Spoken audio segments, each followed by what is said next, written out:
নিয়ম নীতিকে যারা বাইপাস করে আরেকটা রাস্তা বানাতে চাচ্ছেন, আপনি কিন্তু হক কাফের। এর পরবর্তী শব্দ আরো কঠিন, ওয়া'আতাদনা লিল কাফিরিনা আযাবাম মুহিনা।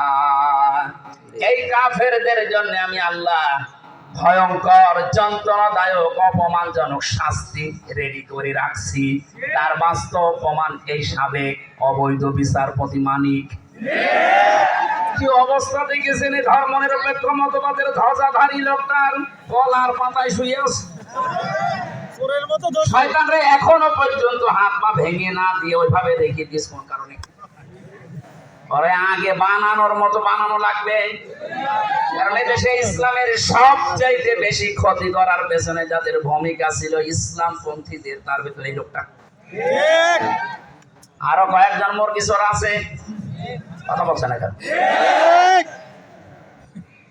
এই যে হারাজনের ব্যাখ্যা করতে গেলে ওই দিকে যাদের টান আছে ওদের মন খারাপ হবে। আয় হুজুর তো জামাত ইসলামের হুজুর, হুজুর সরমনার হুজুর না, আমার বিরুদ্ধে চলে যাচ্ছে। আল্লাহ এই কথা জানিয়েছেন, হে নবী, ওরা না বুঝে মন খারাপ করতে পারে, আপনি ওই দিকে তাকাবেন না।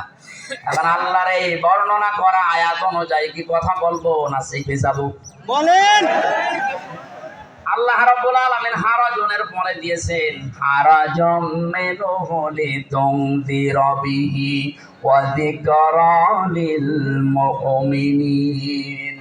হে নবী, আপনি উপস্থাপন করেন আমার কোরআন, এটা জিকির, এটা উপদেশ সবার জন্য না, মুমিনদের জন্য। ঠিক। আমরা মুমিন না কাফের? হ্যাঁ বলুন। মুমিন।